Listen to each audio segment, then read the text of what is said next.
le français en un clic. Le programme de français collégial dans tout le Maroc. Nous allons commencer comme toujours par le plan de la séance d'aujourd'hui. Toujours dans le cadre de la séquence 5, produire la fin d'une nouvelle, nous allons entamer la langue comme activité. Vous prenez vos manuels sur la page 173.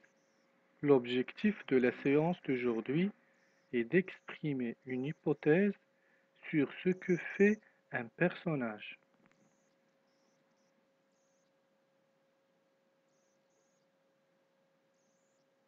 Donc, voici le support, c'est toujours page 173.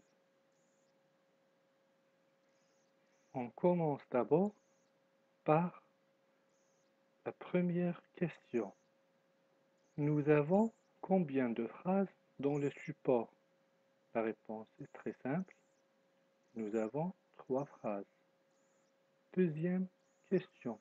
De combien de phrases s'agit-il dans chacun des 3 exemples? Dans l'exemple A, l'exemple B et l'exemple C, on a combien de phrases dans chaque exemple? Elle est facile. Nous avons 2 phrases qu'on appelle une principale et une subordonnée. Passons maintenant à la lecture et la compréhension. Prenons la première question. Je choisis le verbe convenablement conjugué. Dans les 3 exemples, les 3 phrases, nous allons 3 verbes. On va choisir celui qui colle grammaticalement avec la phrase. Donc, pour la première phrase, si les tuvaches étaient riches, Charlot ne quitterait pas la maison. Donc, c'est le premier choix.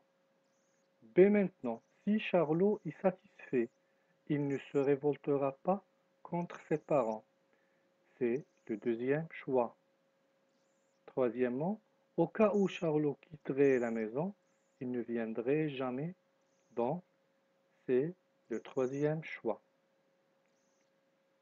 Passons maintenant à la deuxième question. J'établis le rapport entre le temps et mode, entre les temps et modes de chaque phrase. On va commencer par la phrase A. Nous avons si plus l'imparfait plus le conditionnel présent. Phrase B. Nous avons si plus présent plus futur. Phrase C. Au cas où plus conditionnel présent. Je veux juste vous donner une nuance.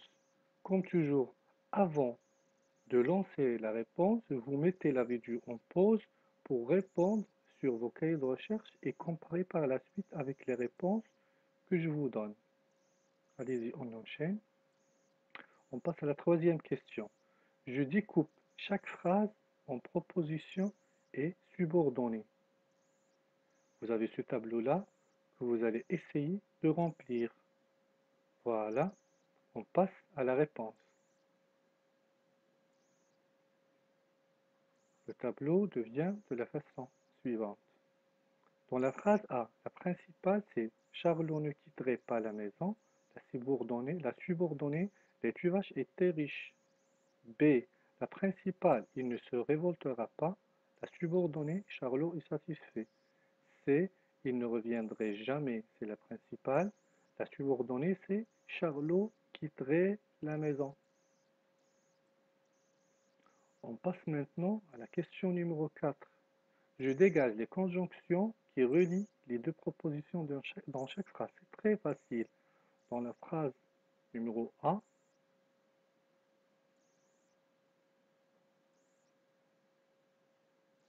voilà. Dans la première phrase, nous avons si. Dans la deuxième phrase, nous avons si. Dans la troisième phrase, nous avons au cas où. Ce sont les conjonctions qui relient les deux propositions de chaque phrase.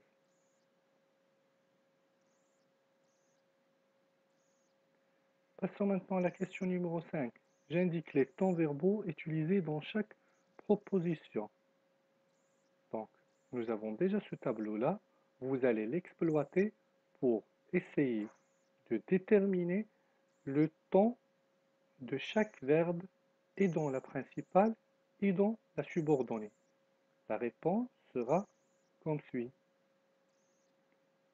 Donc, dans la première phrase, la phrase A, les vaches étaient riches. Le verbe c'est était, c'est le verbe être à l'imparfait.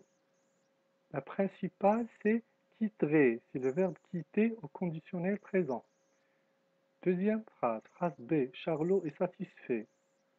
Et, c'est le verbe être au présent, bien sûr. Pour la principale, il ne se révoltera pas, c'est le verbe se révolter au futur. Troisième phrase, phrase C. Charlot quitterait la maison, c'est le verbe quitter au conditionnel présent. Il ne reviendrait jamais, c'est le verbe revenir, toujours au conditionnel présent. Question numéro 6. Je réponds par oui ou non. Vous avez trois énoncés, trois phrases. Vous allez dire est-ce que c'est vrai ou c'est faux. Si c'est faux, vous dites non. Si c'est vrai, vous dites oui. Voilà la première phrase. Les tuvaches sont riches. Est-ce que c'est vrai? Non, ils ne sont pas riches, donc c'est faux. On va mettre non. Charlot est vraiment satisfait.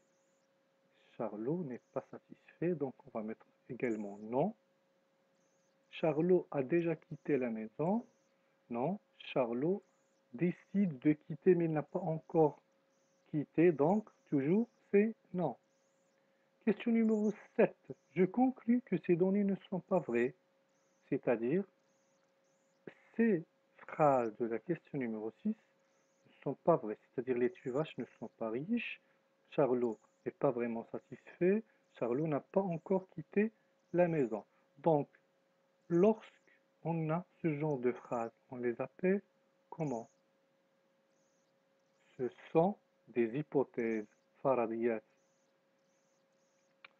Donc, on va dégager la structure de ces phrases en complétant le tableau suivant. Nous allons une colonne pour les conjonctions, une colonne pour le temps de la subordonnée, une colonne pour le temps de la principale. La réponse sera comme suit. Dans la phrase A, la conjonction ici, le temps de la subordonnée c'est l'imparfait, le temps de la principale c'est le conditionnel présent. Pour B, la conjonction si, temps de la subordonnée c'est le présent, temps de la principale le futur simple. Phrase C, la conjonction au cas où, temps de la subordonnée le conditionnel présent, temps de la principale c'est conditionnel présent. Donc ce tableau, on va le garder comme récapitulatif, comme règle à retenir. Donc, mettez bien en tête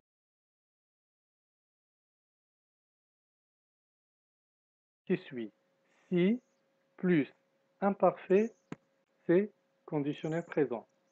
Si plus présent, c'est futur simple. Au cas où, plus conditionnel présent, toujours.